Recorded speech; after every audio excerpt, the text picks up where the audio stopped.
Banal at mahabagin amang Diyos na makapangyarihan sa lahat.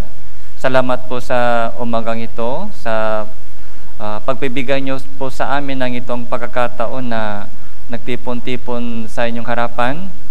Salamat din po sa inyong pagsama at paggabay sa bawat isa sa amin upang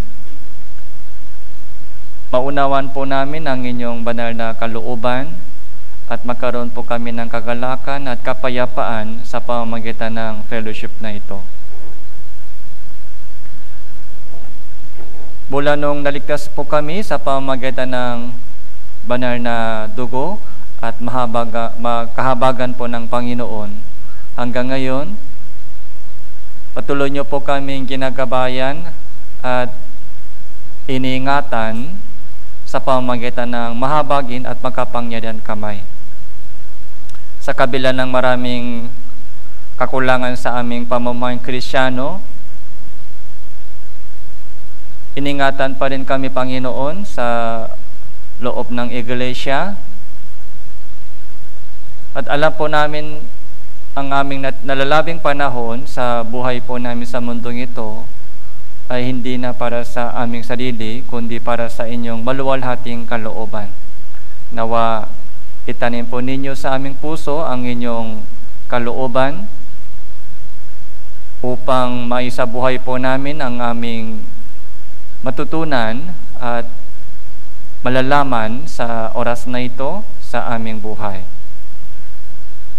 Yung mga kapatiran na dumadaan sa iba't ibang uri ng pagsubok at panahon ng kahirapan, samahan nyo rin po sila, Panginoon, at pakalooban nyo po sila ng kalakasan sa kanilang puso at kaaliwan upang madaig po nila ang salibutan at pagsubok at tukso ng mundong ito sa pamamagitan ng gabay ng banal na Espiritu.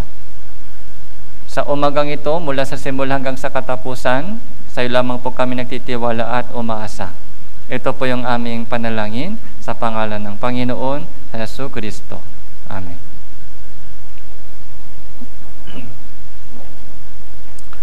So, buksan po natin ang ating Biblia. So, Pangalawang Hari, chapter 5. Pangalawang Hari, chapter 5, verse 1.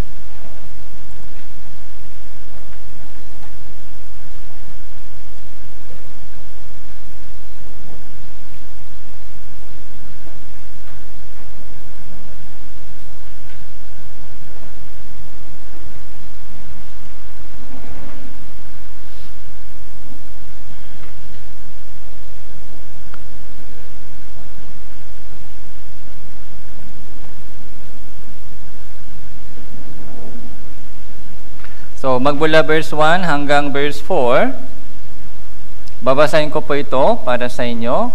Magmula verse 1 hanggang verse 4. Si Naaman na punong kawal ng hukbo ng hari ng Syria ay dakilang lalaki sa harapan ng kanyang Panginoon at iginagalang. Sapagkat sa pamamagitan niya, nagbigay ang Panginoon ng pagtatagumpay sa Syria. Siya ay isang makapangyarihan lalaki na may kagitingan.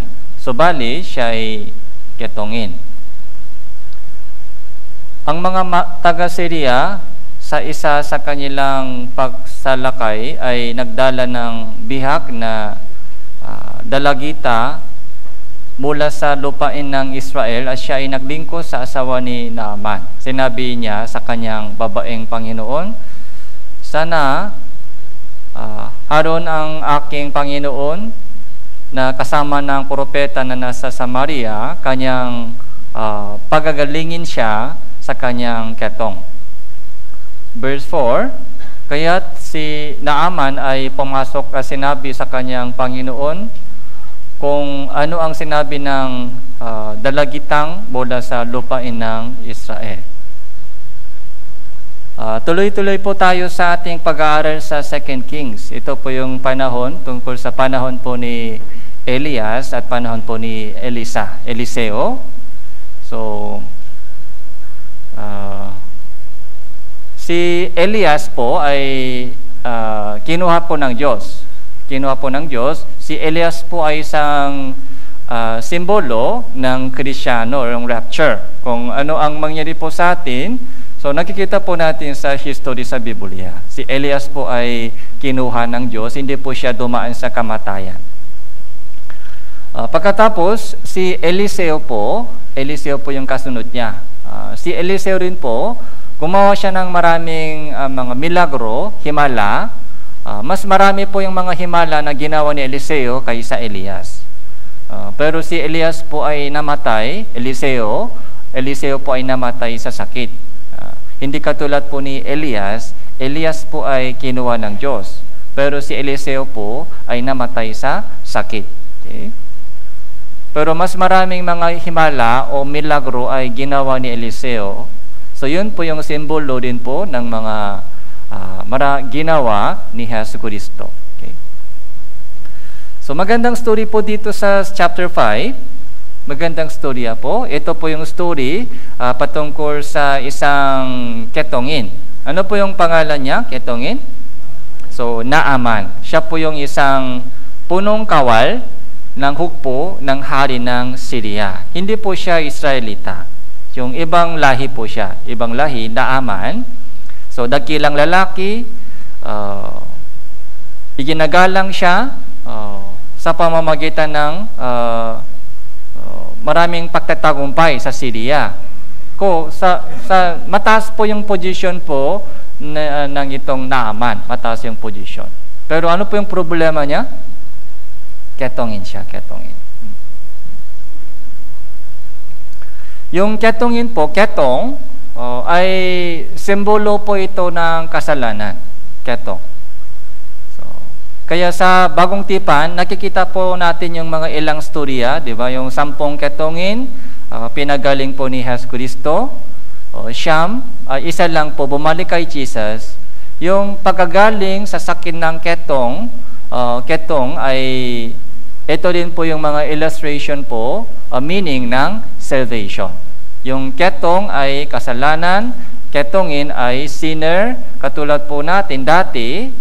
Kaya yung pagkagaling, ito si Naaman po ay pinagaling po ng Diyos sa pamamagitan ni Propeta Eliseo.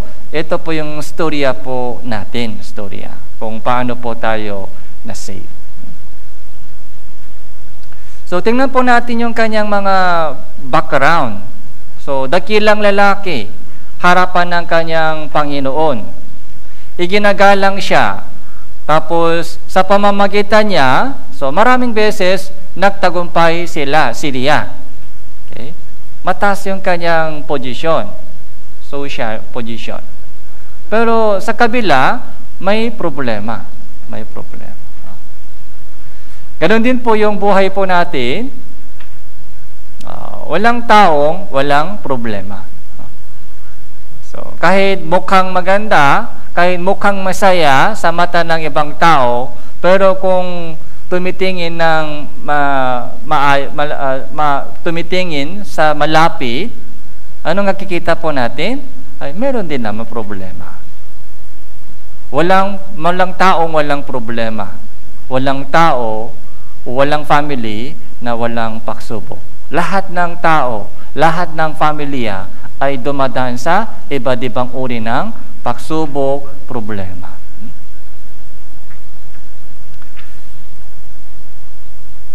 So, yung ketongin ay mamamatay.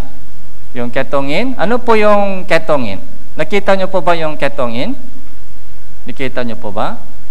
So, kahit tinutusok po siya ng karayom, naramdaman po niya yung sakit? Hindi. Walang karamdaman. So, walang sense, okay, nawala.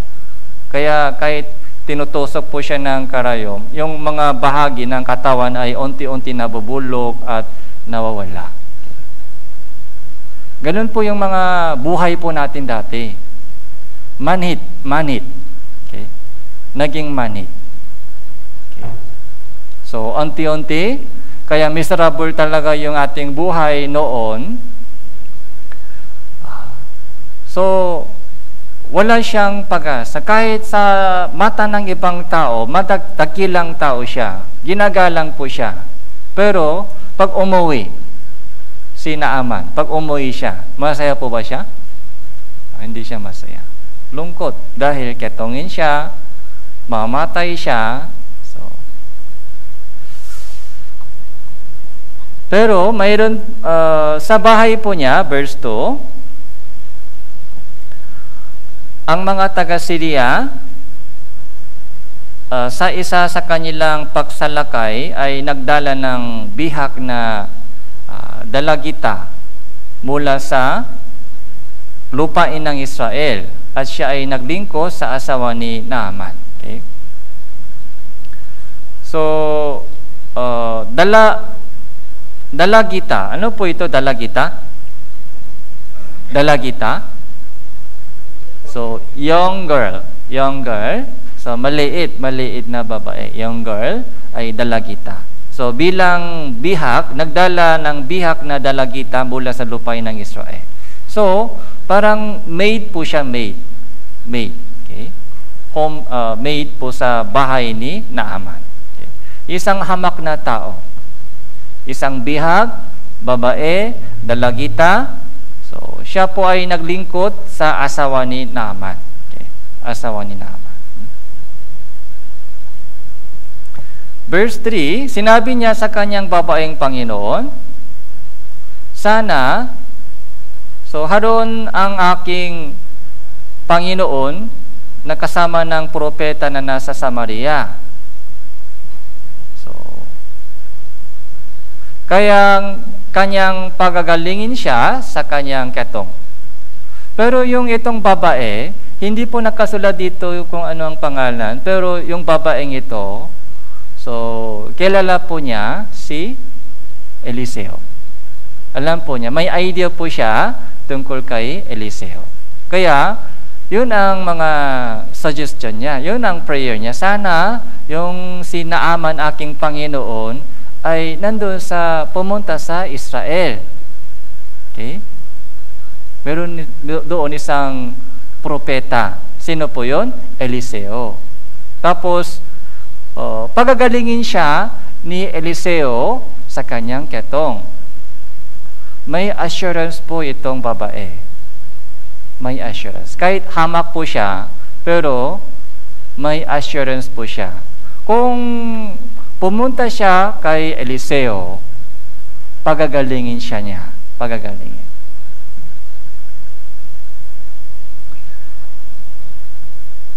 So, verse 4, kaya si Naaman ay pumasok, sinabi sa kanyang Panginoon kung ano ang sinabi ng dalagitang mula sa lupain ng Israel.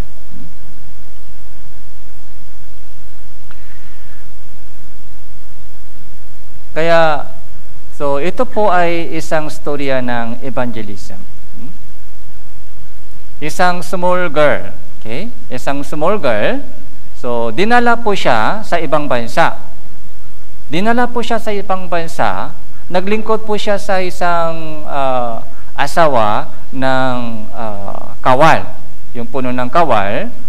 Nung nakita po niya yung problema ng family ito, so dakilang lalaki, mukhang masaya, o ginagalang siya, nirerespeto siya sa lahat ng mga tao, pero napansin po niya kung ano ang problema ng itong family, ketongin siya, ketongin. Yung mga critical matter. Okay? Ketongin siya. So, ano po ay pinaka-critical na problema po sa atin buhay? Sa tingin nyo? Pag tinanong po kayo ng ibang tao, o kung tinanong ka ng Diyos, anak, ano ba ang pinaka-problema mo ngayon? So, ano ba ang sasabihin po natin? Financial problema? O sakit sa katawan? Mga depende sa sitwasyon po natin. Yung anak ko yung lagi kong mga prayer, anak ko. Yung trabaho ko, yung prayer ko. Napansin po ng itong babae, doon sa family ni Naaman, ay masaya sila pero isang critical problema, ketongin siya, ketong. Pero may solusyon. Anong solusyon? Si Eliseo. Kaya sana pumunta siya sa Israel at umarap kay Eliseo, pagagalingin siya. Ano po yung reaction? Ano po yung response ni Naaman? So mataas yung position po ito, Naaman sa kanyang asawa, pero yung babaeng ito, yung dalagita, ay isang hamak na tao. Yung suggestion po ng itong mga babae ay pinakinggan ba ni Naaman o hindi? Pinakinggan ba ni Naaman o hindi? Pinakinggan. So, hindi po niya itinuring biro ay dito sa aming bansang Syria, maraming mga magagaling doktor dito. Nagtry ako sa mga maraming hospital dito, maraming mga humarap na konsulta ako sa maraming doktor dito, pero hindi nila kayang pagalingin ako. Anong meron doon sa inyo? Wala akong tiwala sa iyo. Hindi po ganun sinabi ni Naaman. Dito po, nakikita po natin yung dalawang bagay. Yung una, yung buhay ng itong babaeng lingkod ay maayos. Okay? Mapagtiwaan lang po siya. Kahit bihag po siya, dinala po siya mula sa ibang bansa, pero yung pamumuhay ng itong babae lingkod ay magpatiwalaan. Trustworthy. Kaya anumang sinasabi niya ay pinapakinggan po ng itong boss. Hindi po itinuturing o mga biro o hinamak. Kahit itong babae, yung babaeng lingkod, kahit maliit siya, kahit lingkod siya dito, pero yung kanyang sinasabi sa akin ay lagi totoo. Yung buhay niya ay totoo. Walang daya sa buhay niya, walang loko sa buhay. Trabaho niya ay lagi maayos. Walang pandaraya doon. Kaya yung itong boss, si Naaman sa kayong asawa, may tiwala sa itong dalagita, babae. Kaya sa evangelism po natin, ano po yung mahalaga? Ano po yung mahalaga po sa ating evangelism? Yung build up. Ano po yung pinakamagandang build up sa ating evangelism? Yung ating maayos na pamumuhay. Okay. Yun po yung pinaka-foundation ng ating evangelism. Yung ating buhay sa school, yung ating buhay sa trabaho. So, nakikita po nila yung ating buhay. Nakikita po nila yung ating trabaho. Okay?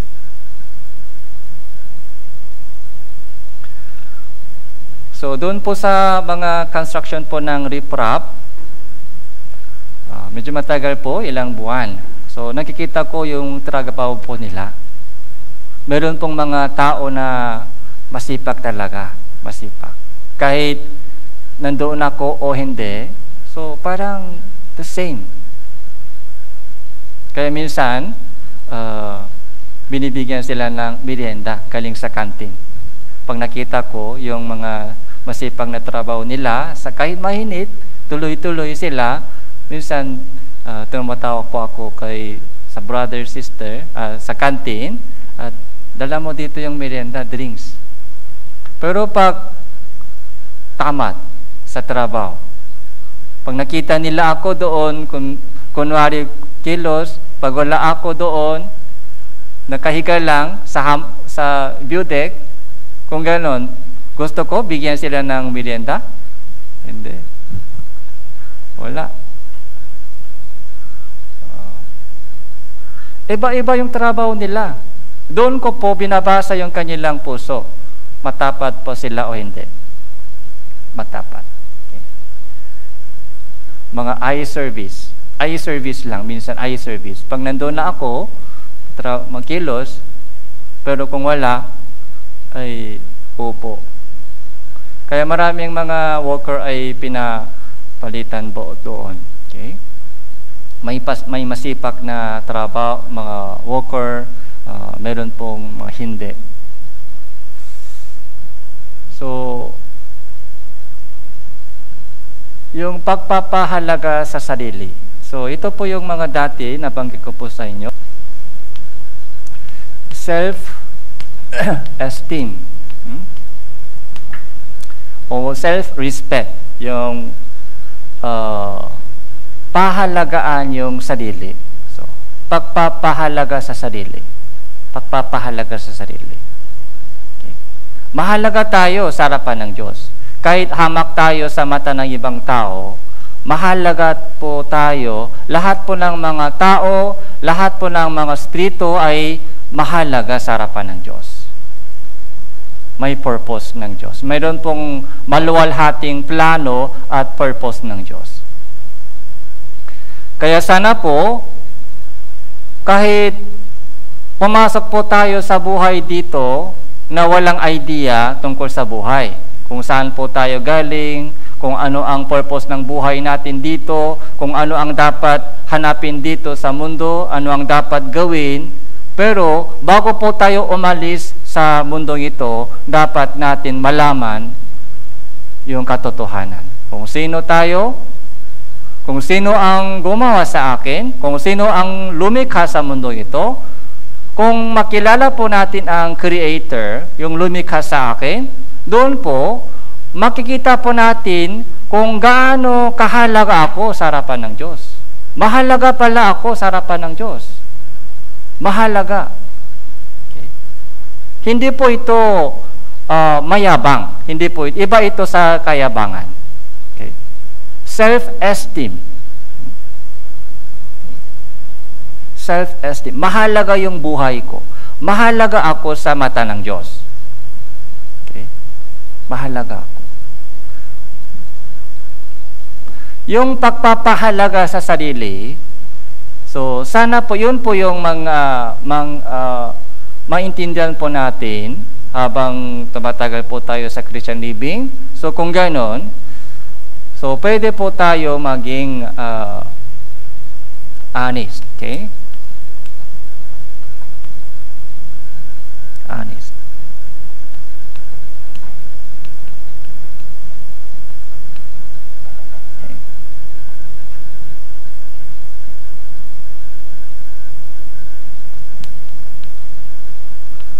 So, humble before God.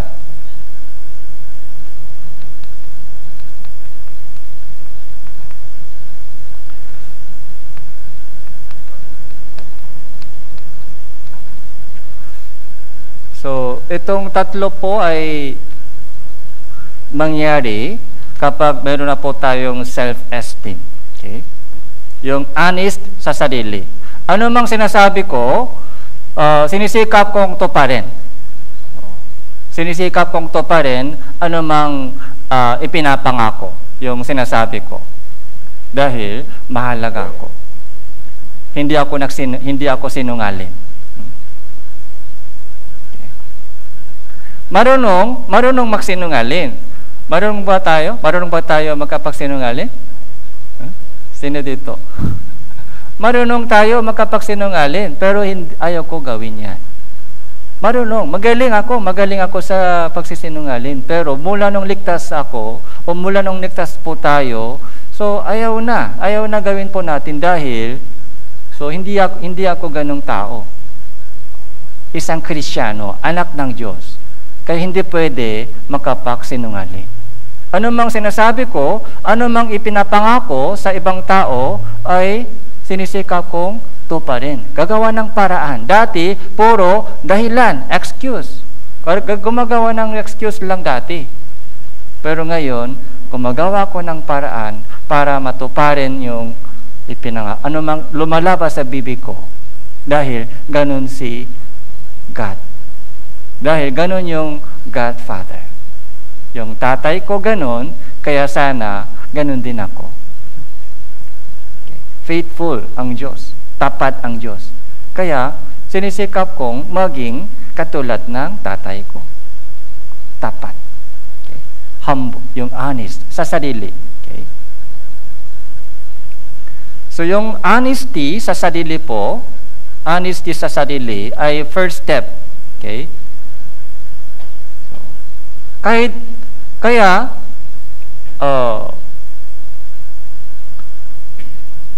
halimbawa po, 'di ba,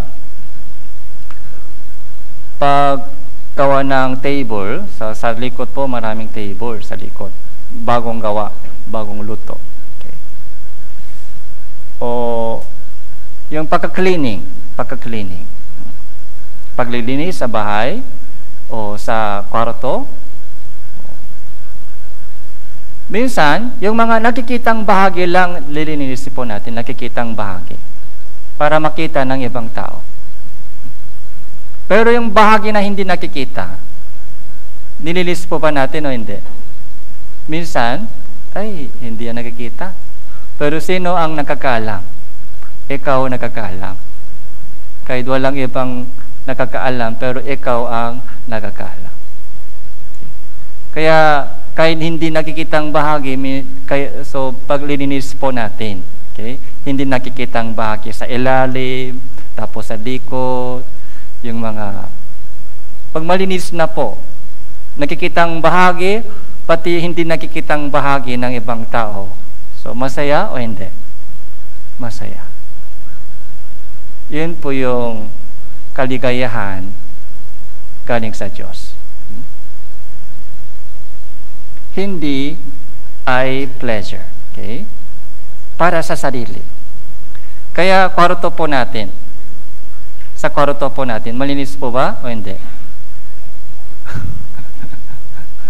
Bago umalis po kanina, so inayos ba natin yung mga bed? Hindi nakikita, di ba? Hindi nakikita, pero ako ang nakakakita lagi. So yung mga paliligo, okay, yung shower, okay?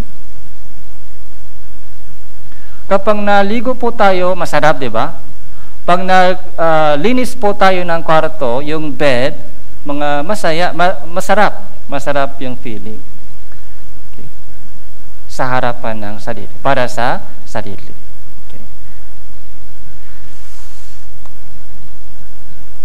Kaya yung itong maliit na babae, so si Naaman po may tiwala sa kanya dahil kilala po ni Naaman kung kamusta po yung buhay ng itong babae. Ano mang sinasabi, ano mang lumalabas sa kanyang bibig ay hindi biro. Ano mang lumalabas sa kanyang bibig ay mapagtiwalaan. Kaya ganun ba? Pwede ako pagalingin ng isang propeta sa inyong bansa? So, tinanggap ni Naaman yung sinabi ng itong babae, seryoso. Dahil ganun yung buhay ng itong babae. Kaya sa ating evangelism po, yung pinaka-foundation po ay yung maayos na pamumuhay sa ating salita, sa ating kilos, sa ating buhay. Kung hindi po yan naging mga foundation po sa ating evangelism, so mahirap po mahikayat dahil wala silang tiwala sa akin. Ano mang sinasabi ko maganda ay hindi sila nakikinig sa akin. Kahit mga pinupush, okay, wala. Pero pag nakita po nila na ganun yung mga bagay, ganung buhay ko, pag imbitan po natin sila, so mas madali po, ma-open po yung kanilang buhay. So, si Naaman po ay pumunta sa kanyang hari. So, verse 5,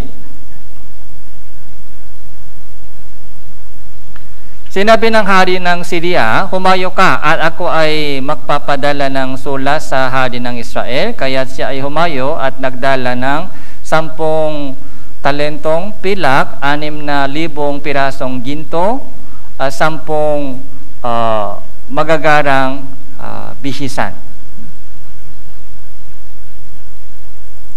Kanyang dinala ng sulat sa hari ng Israel, nagsasaad, kapag dumating sa iyo ang sulat na ito, alam mo na aking isinugo sa inyo si Naaman na aking lingkod upang inyong pagalingin siya mula sa kanyang ketong. Verse 7,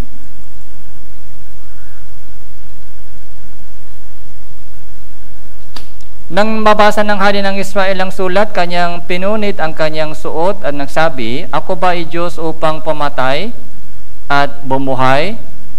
Na ang lalaking ito ay nagsugo sa akin upang pagalingin ang taong ito sa kanyang ketong? Tingnan mo lamang at makikita mo siya ay naghahanap ng pag-aawayan namin. So,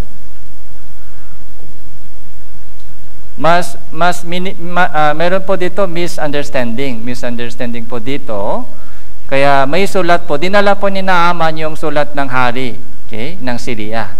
Tapos marami mga pila, ginto, tapos yung bihis.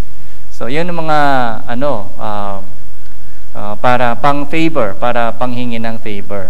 Pero nung nabasa po ng hari ng Israel yung sulat po ng Syria, ay nagalit po siya o nagulat po siya. Okay?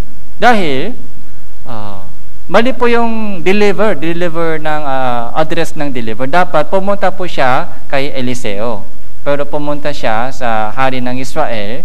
Yung hari ng Israel po, wala po siyang idea tungkol dito. Tapos akala po niya ito yung mga parang plano ng hari ng Syria para makaroon ng giyera. Pero nung narinig po ito ni Eliseo, verse 8, nung mabalitaan ni Eliseo na taon ng Diyos na pinunit ng hari ng Israel ang kanyang suot, siya ay nagsugo sa hari na sinabi, bakit mo hinapang ang inyong damit? Papadituhin mo siya sa akin at ng kanyang malaman na may isang propeta sa Israel. So, mali po yung delivery, mali po yung address. Kaya sabi po ni Eliseo, so parito sa akin. Yung dumating sa iyo ay papuntahin sa akin. Kaya, dumating po si Naaman doon sa bahay ni Eliseo. Verse 9. Kaya dumating si Naaman na dala ang kanyang mga kabayo, karawahe, huminto sa tapat ng pintuhan ng bahay ni Eliseo. Si Eliseo ay nagpadala ng sugo sa kanya at sinasabi, humayo ka at maligo sa Jordan ng 7 ulit, ang iyong laman ay manunumbalik at ikaw ay magiging malinis. Uni, si Naaman ay nagalit at umalis na sinasabi, akala ko, tiyak na lalabasin niya ako at tatayo at tatawag sa pangalan ng Panginoon niyang Diyos at iwawasiwas ang kanyang kamay sa lugar at pagagalingin ang ketongin. So, nung dumating po si Naaman, lumabas po ba si Eliseo? Lumabas po agad? Pag dumating po sa bahay ninyo yung mayor, lalabas ka o hindi? Magdadala ka ng isang tao o lalabas agad? Pag dumating sa inyo yung mayor ng Tanawan, lalabas agad, di ba? Dapat ganon, lalabas at salubungin agad. Tapos welcome agad. Pero hindi po ganon yung ginawa ni Eliseo. Hindi po siya lumabas, nagdala siya ng isang sugo lang, sugo. Tapos sinabi, humayo ka at maligo ka sa Jordan. Yung mga ilog, Jordan River, 7 ulit. So, yung laman mo ay manunumbalik, ikaw ay magiging malinis. Message lang, message. Okay? Message. Kaya si Naaman po ay galit. Kung hindi ka lalabas sa bahay, pag bumisita si mayor, anong gagawin ni mayor?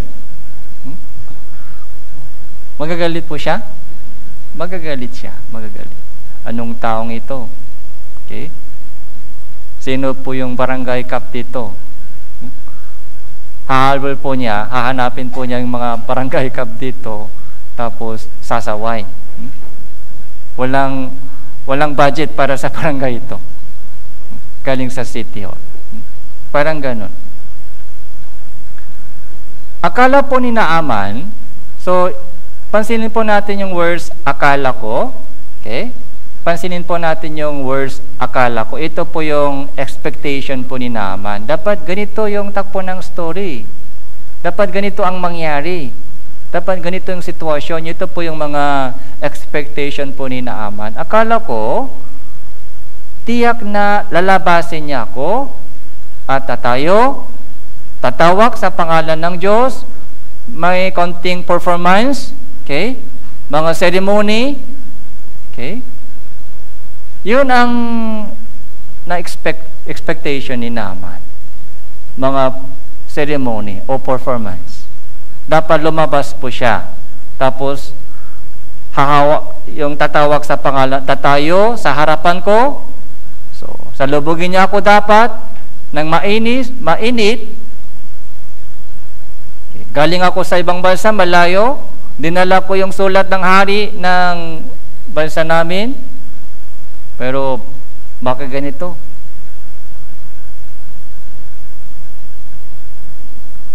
Tapos, isa pa po, verse 12.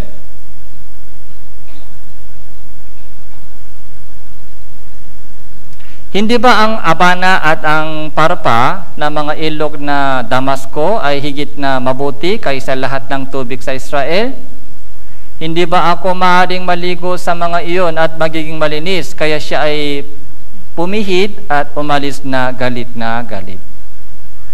Ano pa po yung expectation? Ano pa po yung mga idea niya? Yung Jordan River ay hindi ganong magandang river. Sa kanila, meron pong Abana, yung Parpa, yung mas magandang ilog sa Damasco. Yung mga ilog ng Damasco. Okay. Mas magagandang ilog, mas malinis yung tubig doon. Sana, so doon na lang maligo ako. Pero bakit Jordan? Okay. Yung unang expectation niya, si Eliseo ay hindi lumabas. Hindi nangyari. Bakit sa Jordan River? Bakit Jordan River? Kasi sa amin, mas maraming magagandang ilog doon. Bakit Jordan River? Pangatlo, bakit 7 beses? 7 times. Bakit kailangan 7? Okay. Kaya sa una po si Naaman po ay galit na galit, ay gusto niya umuwi agad. So, ayoko na ganitong sitwasyon. Okay? Hinamak niya ako, hindi niya ako ginalang, na defense, na scratch yung pride niya. So, nasaktan yung kanyang pride. Nasaktan yung pride niya. Okay? Ginagalang ako sa aming bansa, pero dito, hindi ako na-welcome, hindi ako tinanggap ng maayos. So, walang welcome banner. Walang tao na, hindi niya nakita si Eliseo. Tapos yung kanyang mga reseta ay ilog sa Jordan, 7 beses, maligo doon. So, si Naaman po, meron siyang sariling isip. Pero yung sitwasyon po, yung sinabi po ni Eliseo ay malayo. Dito po, may choice. Anong gagawin? Choice. Ganon din po tayo, meron po tayong sariling isip. Minsan, ang sinasabi ng Diyos, sinasabi ito ng Biblia, o yung advice po ng mga sa church ay malayo sa sariling isip. May choice po dito. Verse 13.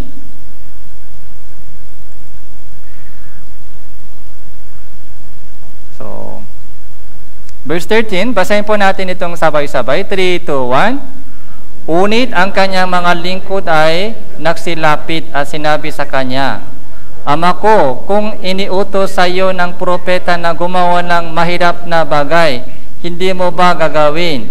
Lalo na nga kung sabihin niya sa inyo, maligo ka at maging malinis ka. So, napaka-wise.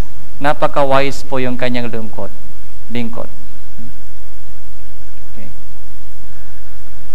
Ama ko, okay? Kung iniutos sa iyo na ni Eliseo na gumawa ka ng mahirap na bagay, halimbawa, magbigay ka sa aking mga 1 million pesos, gagawin mo ba yon? Yes, gagawin niya dahil may pera. 1 million pesos, babayaran. Kung iniutos niya sa iyo mas mabigat na bagay, mas mahirap na bagay, gagawin mo, di ba? Sure na, gagawin, sure. Dahil, so, desperado ka, ketongin ka ngayon. Pero yung utos ni Eliseo ay madali lang, madali. Anong utos niya? Maligo ka lang, maligo. Madali ito gawin o mahirap? Madali lang, maligo ka lang. Bakit hindi mo gagawin? Sayang yung ating pagpunta dito. Okay? Madali lang, maligo ka, at maging malinis ka. Kaya, itry mo, itry. Napaka-wise. May wisdom dito. Ganun po yung halimbawa, okay? Kung may requirement po tayo, para makapunta ka sa langit, dapat magbayad ka ng kailangan magbigay ka ng pera ng 1 billion sa church. Okay?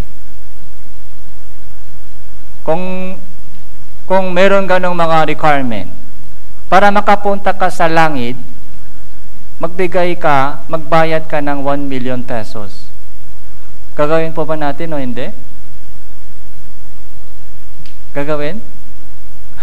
Gagawan ng paraan. Huh? So, may impyerno, may langit, kahit 1 million pesos, gagawan ng paraan o hindi? Gagawin paraan. Kahit, di ba, para makapunta sa ibang bansa, so gagawa sila ng paraan. Okay? Dahil malaki yung sahod doon. Kahit mahirap na gawin, kung totoo, kung sure talaga na makapunta sa langit, mga buhay na walang hanggan sa langit, so gagawa tayo ng paraan para maiwasan sa impyerno. Lawa ng apoy. Pero ano lang sinasabi sa Biblia? Ano lang sinasabi sa Biblia para maligtas po tayo? Magsisi at manampalataya ka sa Ebanghelyo. Madali lang gawin ito, mahirap gawin. Madali lang. Maligo ka lang, parang ganun yung utos. Magsisi ka. Okay? Magsisi ka sa harapan ng Diyos. At manampalataya ka sa Ebanghelyo. Ano po yung Ebanghelyo? Ang ginawa ni Jesus para sa atin, dumanak po. Siya po yung nahirapan, hindi po tayo. Tayo po ang gumawa ng kasalanan, tayo po yung masama, tayo po yung maloko, pero siya po yung dumanak, nag-sacrifice. Siya po yung namatay, nahirapan po, nag-sacrifice po siya ng sarili, siya po yung nagbayad, hindi tayo. Ang ginawa lang po natin, ay nakaupo lang, nakinig lang ng salita ng Diyos. Habang nakikinig, so yung tunay na repentance, habang nakikinig, ay meron pala ang Diyos. May buhay ang Diyos. Tunay na Diyos na lumikha sa mundong ito at namumuno sa buong takbo ng mundong ito hanggang ngayon. Hahatulan po niya lahat ng kasalanan ko at paparusahan niya lahat ng kasalanan. Buhay ang Diyos. Nung nalaman po natin na buhay ang Diyos, so doon po bumaba po yung ating puso. So doon po, dumating po sa atin yung tunay na pusong nagsisisi. Marami akong kasalanan. Mali pala yung buhay ko. Mali. Repentance and believe in the gospel. Ebanghelyo. Okay. Lahat ng kasalanan ko ay kinuha ni Jesus inako, kinuha ni Jesus, inalis po niya, at binayaran po niya yung aking kasalanan sa pamamagitan ng pagdanak ng banal na dugo, magpakailanman. Wala akong ginawa para sa kaligtasan. Makinig lang. Nagsisi at manampalataya sa Ebanghelyo. Maligo ka lang at malilinis ka, maligo ka lang. Maligo sa tubig, di ba? Sa tubig.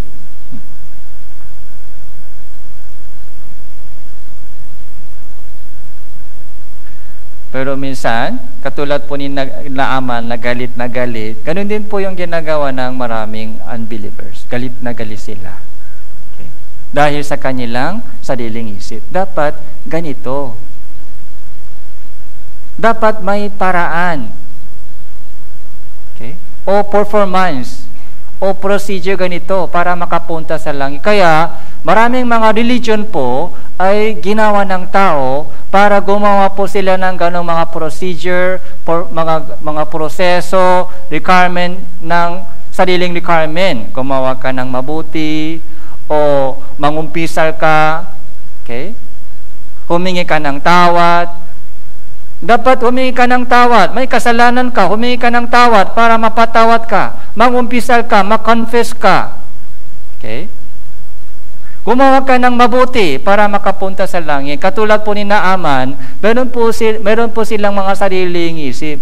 Maraming religion po ay lumitaw sa mundong ito. Okay.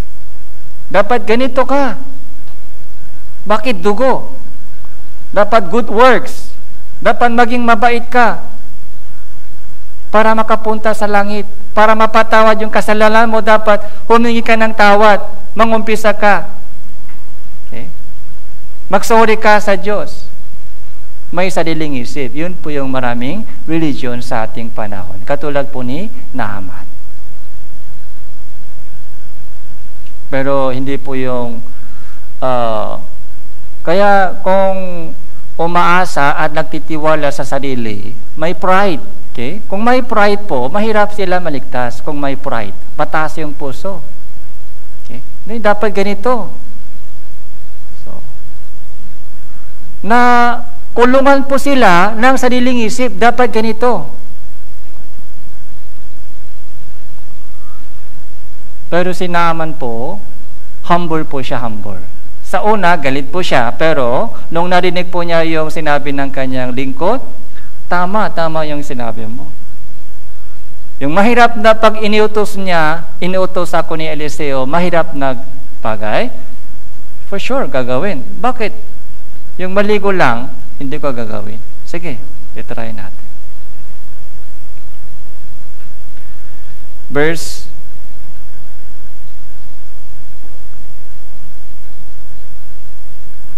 14, kaya't lumusong siya at 7 ulit na lumubog sa Jordan, ayon sa sinabi ng tao ng Diyos, ang kanyang laman ay nanumbalik na gaya ng laman ng isang munting bata. Siya ay naging malinis. Okay. Dito po, kumilos ang Diyos. Diba? Maraming preparation. Okay? Pwede rin sa salita lang, diba? Pwede rin salita. Noong bumisita po siya kay Eliseo, pwede sa salita lang, bibig lang. Pero bakit ganitong mga proseso? So, dumaan si Naaman para bumaba po yung puso ni Naaman. Humble and obey. Humble and obey. Kung hindi po siya humble, hindi po siya dumating sa Jordan. Maraming magagandang ilog sa amin. Bakit pupunta ako sa Jordan? Marumi yan. Maliit lang yan. Kung hindi po siya bumaba sa harapan ng Diyos, hindi po siya pumunta sa Jordan. Tapos, obedience. Dito, obedience. Ilang beses po lumubog? Ilang beses? 7. Okay?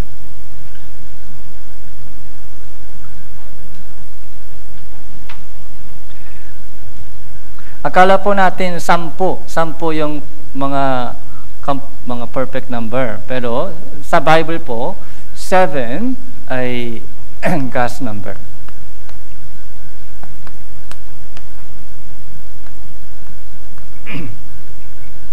Seven. Di ba gagamitin po ni Antichrist, anong number? 6. Okay? 6, 6, 6. Kulang, isang kulang sa 7. Yun po yung, kaya ginagaya ni Satanas lagi yung mga ginagawa ng Diyos. Isang kulang. Parang malapit, pero konting kulang. Pero malaking difference. God's number, minus 1, Satan's number. Men's number. 6 po ay tinatawag na men's number. Sa mathematics po, yung 6 ay tinatawag nila perfect number. Okay? Sa computer po, 6 ay magaling number. 6. Okay?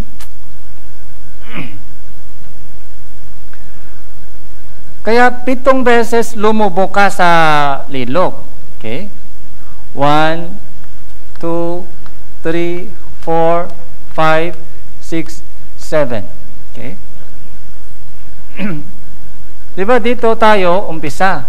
First time. Lubok. Maligo. Walang nangyari. Anong isip? Sana konting malinis na, pero walang nangyari. Mga second, third. Okay?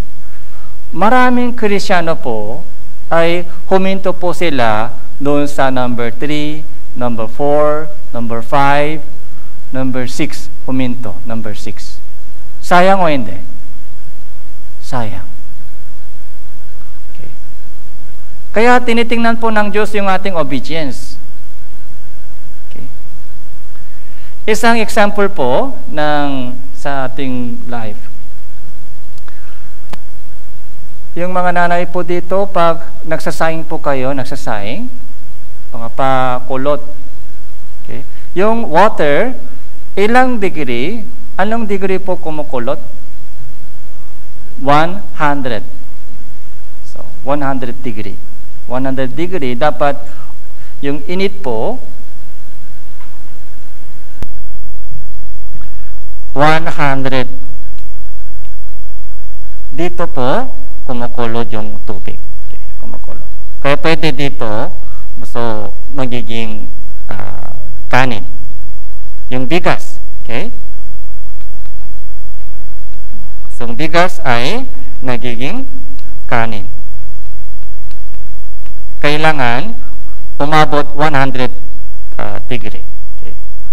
Pag 90 degree, so magiging kanin. So, half cook. Pwede kainin? Half cook? So, mahirap. Kaya kung hindi maayos yung mga apoy sa kusina, so mahirap magsaing. Dapat malakas yung mga apoy. Minsan sa retreat po natin, dahil sira po yung rice cooker, dapat umabot po yung degree 100 pero namamatay bago umabot 100. Kaya yung mga pagsasaing sa kusina hindi mahirapan po sila dahil sira yung rice cooker. Namamatay yung rice cooker bago umabot sa tamang degree, sa tamang init. Ganun po sa ating Christian living, meron pong mga degree na dapat natin abot para makita po natin yung pakilos ng Diyos. Kung hindi po tayo umabot sa ganung mga obedience, yung ating obedience parang hilaw pa, half cook. Hindi ito kakainin ng Diyos, yung half cook. Mga hilaw pa. Okay. Kaya number 7 po, ito po yung napakahalagang meaning po sa atin, yung obedience ay dapat complete. Hindi po yung mga partial, mga 50% lang sa akin, kalahati sa Diyos. Gusto po ng Diyos ganong obedience natin? Ayaw ng Diyos tanggapin ganong obedience. Sige, kayo lang lahat, sa iyo lang lahat. Ayaw ko tanggapin yung 50% obedience mo. O 70% obedience. O delayed. Hindi pwede ngayon, mamaya-mamaya na lang. Delayed na obedience ay hindi obedience. Obedience na tinatanggap ng Diyos ay immediate. Tapos, full obedience. Dahil, yung ating obedience ay sa harapan ng Diyos. Okay. 100 degree.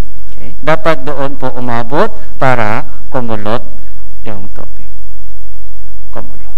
Bakit hindi po natin nakikita yung mga kumukulot yung tubig sa ating puso sa Christian living? Dapat kumulot tayo. Pero minsan 50 degree lang o 70 degree lang. Minsan lumalamig. Kaya hindi natin nakikita yung mga kulot. 7, number 7 po ay meron pong ganong meaning, number 7. Pumunta po tayo sa 1 King chapter 18.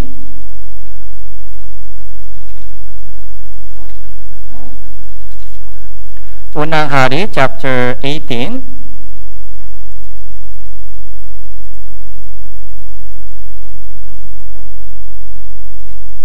Verse 41.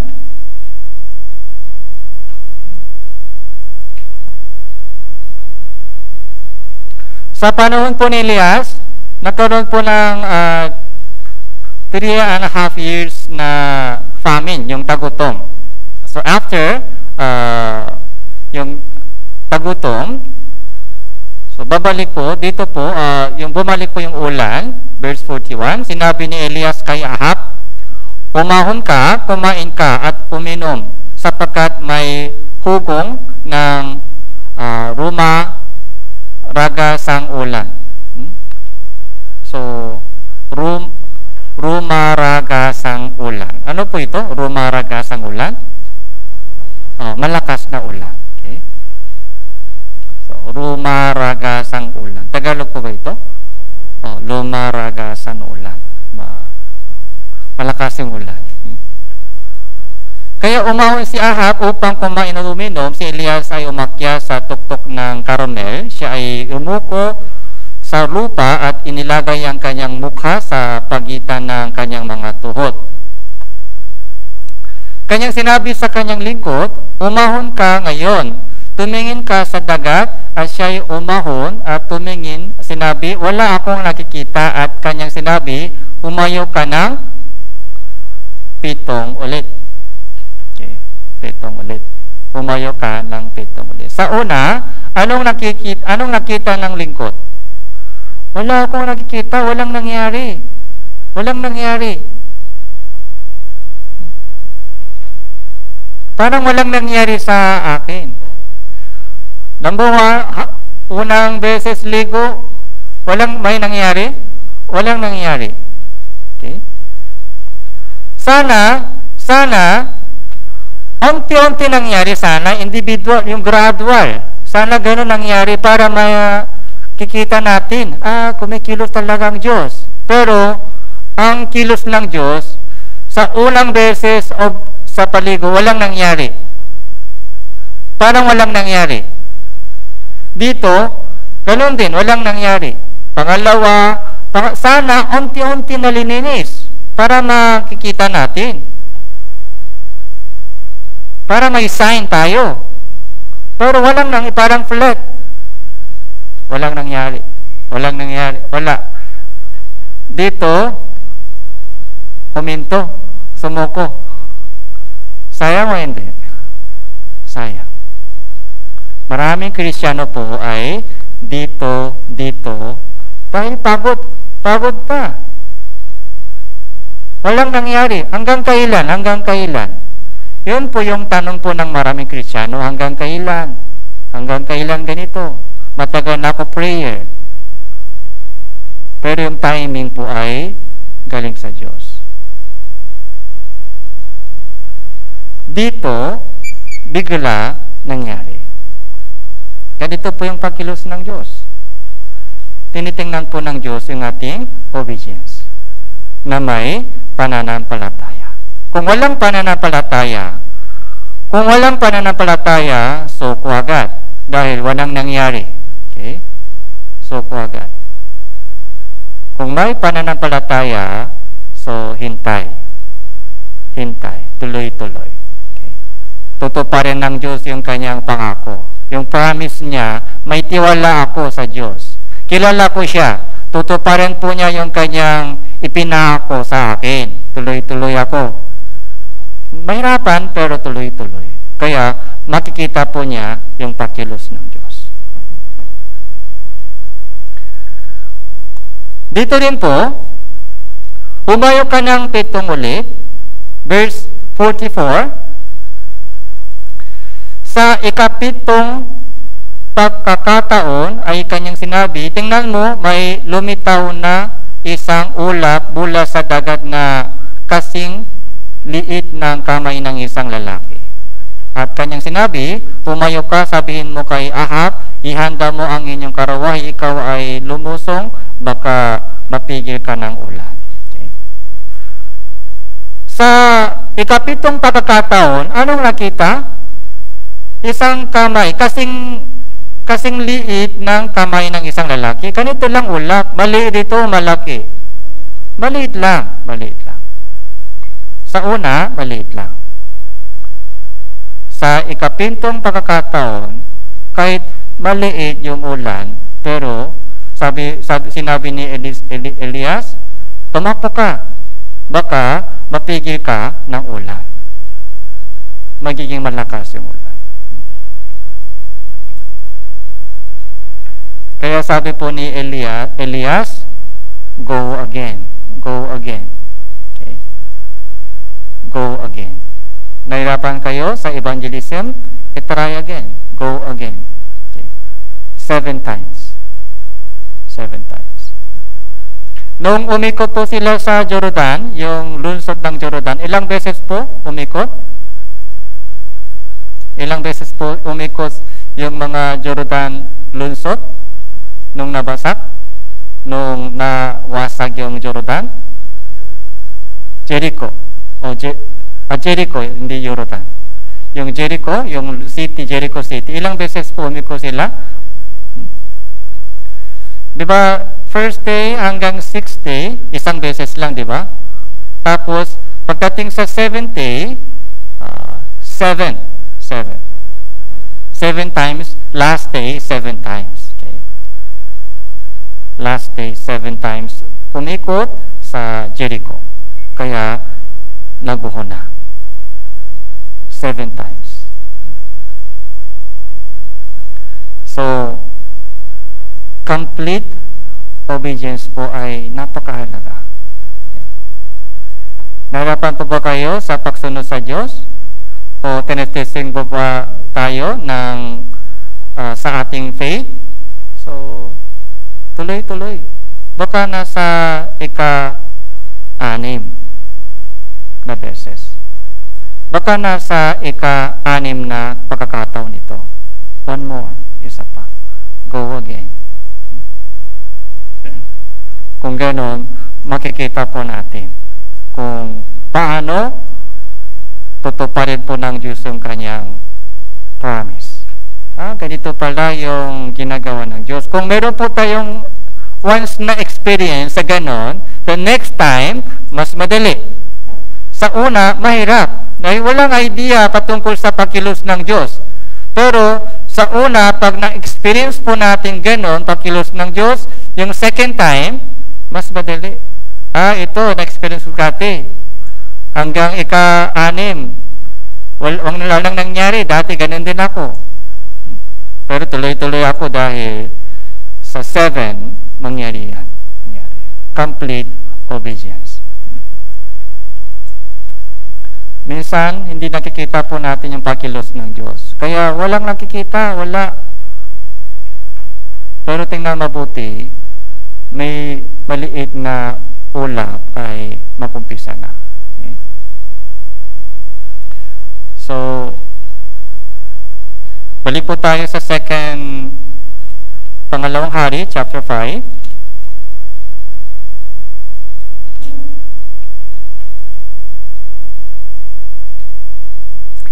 Verse 15 po,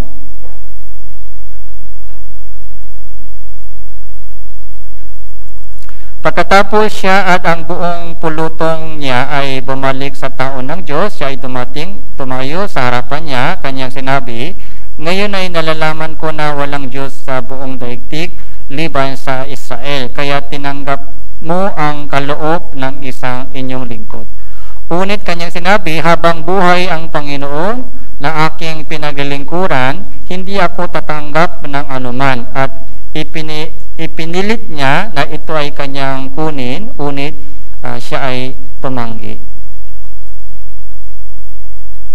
Nung nalinis po si Naaman, masayang masaya, kaya gusto niya ibigay yung mga, di ba kanina dinala niya, pila, ginto, yung mga damit. Tanggapin mo, ito yung mga Thanksgiving offerings sa iyo. Pero anong sinabi ni Eliseo? Ayaw ko. Hindi galing sa akin yun. Yung mga pagkagaling sa inyo ay ang Diyos ang gumawa. Ang Diyos ang gumawa. Lahat ng kaluwalhatian at karangalan sa Diyos lang, hindi sa akin. Ako ay isang instrumento lang. Isang tools lang. Okay? Kaya tumanggi po siya sa anumang mga kaloob. Pero dito po kumilos si Satanas doon kay Gehazi. Okay? Verse 20 po, unit si Gehazi na lingkod ni Eliseo na tao ng Diyos ay nagsabi, tingnan mo, pinalampas ng aking Panginoon ng naamang ito na taga Syria sa di pagtanggap mula sa kanyang makamay ng kanyang dala. Habang buhay ang Panginoon, hahabulin ko siya at kukuha ko ng kahit ano sa kanya. Sabi ni Gehazi, ay sayang. Bakit yung si Eliseo ay tumanggi? Kaya sabi niya, hahabulin ko siya, kukuha ako. Okay? Kahit ano. Verse 21,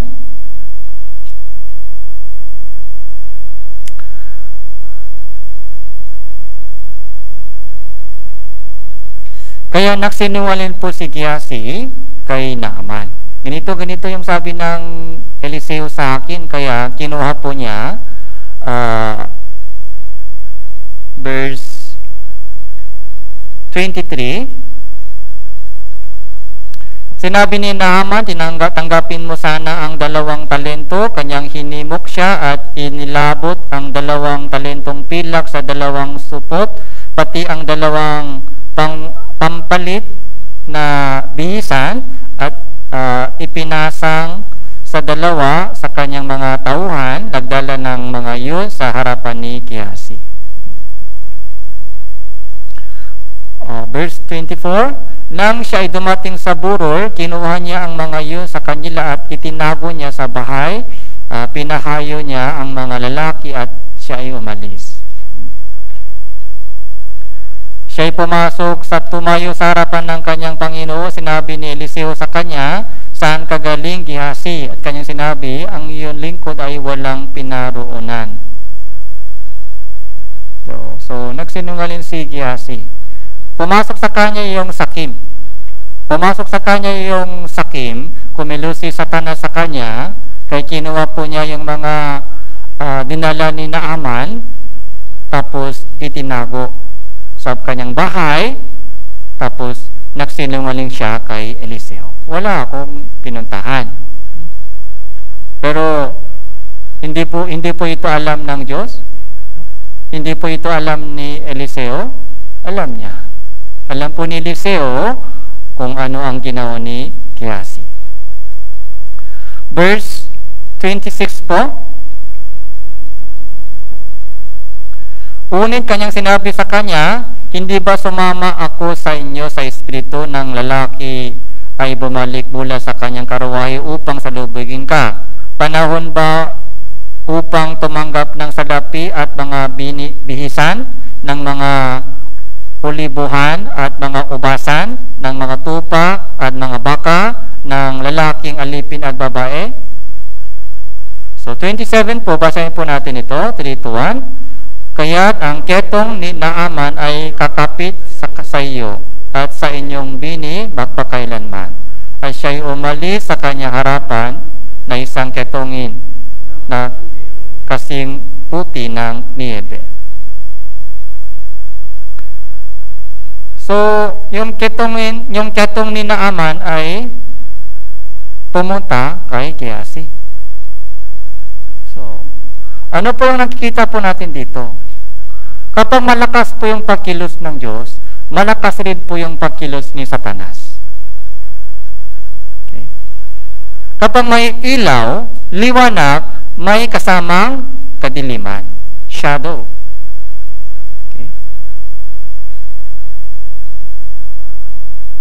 Pag ginagamit ka ng Diyos, ingat ka, sa tabi mo may temptation, may pagsubok ni Satanas.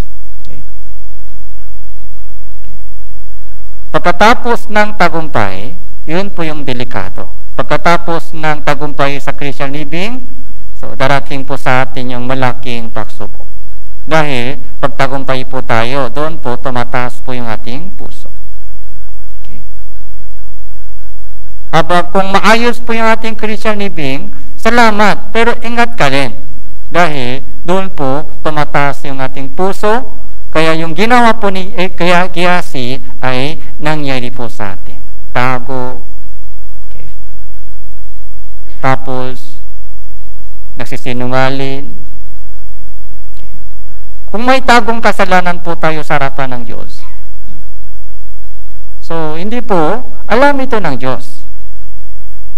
Alam ito ng Diyos.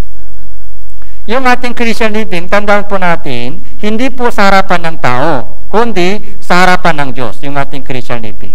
Okay. All-knowing God. All-knowing God. Bakit po yung isang Kristiyano ay nagiging tapat? Dahil, kilala po natin ng totoong Diyos na tumitingin po sa ating lagi, kung nasaan man tayo pumunta, so, nandoon ang Diyos kasama. Nandoon. Isang Kristiyano po ay pwede magsisinungaling lagi? Hindi po, hindi pwede. Kung gano'n, hindi pa ligtas. Yung honesty sa sarili, humble sa harapan ng Diyos. Yung tapat sa mga ministry, yun po yung katangian ng Diyos. Yun din po yung katangian ng isang Kristiyano. Meron din po tayong mga ganong mga example sa Biblia na napahamak dahil sa ganitong mga kasalanan ni Gehazi. So,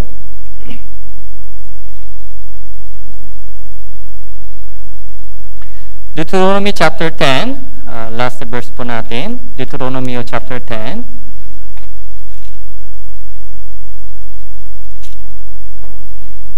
Verse 12.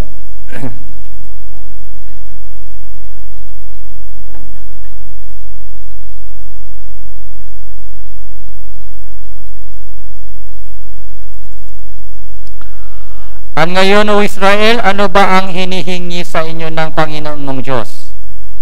Kundi matakot ka sa Panginoon mong Diyos, lumakat ka sa lahat ng kanyang mga daan, at ibigin mo siya, at paglingkuran mo ang Panginoon mong Diyos ng buong puso at ng buong kaluluwa mo. Verse 13, basahin po natin, na tuparin ang mga utos ng Panginoon at ang mga kanyang mga tuntunin na aking iniutos sa iyo sa araw na ito para sa inyong ikabubuti.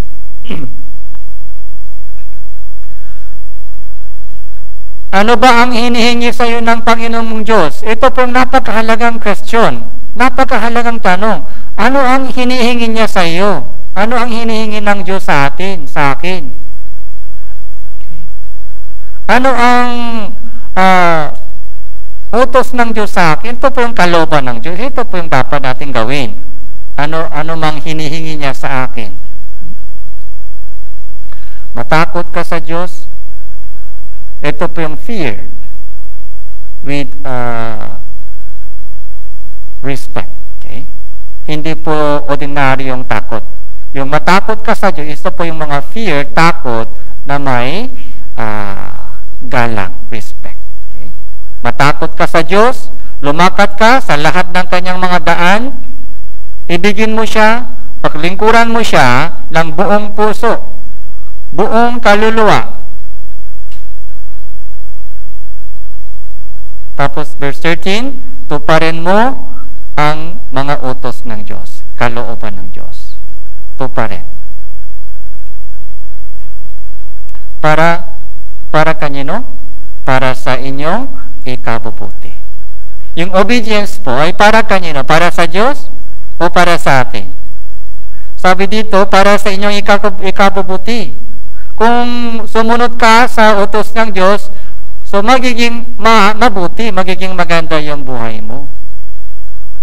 Yung obedience po ay hindi para sa Diyos. Sinasabi, maraming mga sinasabi ng Diyos sa atin para sa atin. Yung mga sinasabi ng magulang sa mga anak ay para kanino? Para sa kanila o para sa magulang? Para sa anak. Anak, dapat mag-aral ka ng mabuti. Para kanino yan? Para sa anak. Dapat kumain ka ng mabuti. Para kanino yan? Para sa kanila, para sa magulang, para sa anak. Yung lahat ng utos ng magulang sa mga anak ay para sa kanila. Ganun din po, kaya sa storya po ni Naaman, so maraming mga lesson po doon. Kaya yung obedience, yung humble mind, tapos yung obedience, saka yung pagkilos ni Satanas na ay katabi ng pagkilos ng Diyos lagi. Kaya kailangan din po natin mag-ingat sa ating paglakad sa harapan ng Diyos. Okay? Manalangin po tayo. Salamat po, Panginoon, sa mensahe po na ipinagkaloob niyo po sa amin sa araw na ito. Katulad po ng ginawa ni Naaman, nawa lahat po, kami din po ay sumunod sa inyong salita upang maranasan po namin ang katuparan ng pangako ng Diyos, Panginoon. Bigyan niyo po kami ng pusong masunurin at pusong mapakumbaba sa inyong harapan. Sinabi mo, Panginoon, sa amin, yung aming pagsunod sa iyo ay para sa aming ikabubuti. Buksan niyo po ang aming pusong spiritual. Buksan mo po yung aming pusong, yung matang spiritual upang makakita po kami ng makalangin na kaluwalhatian. Ito po yung aming panalangin sa pangalan ng Panginoon Hesus Kristo. Amen.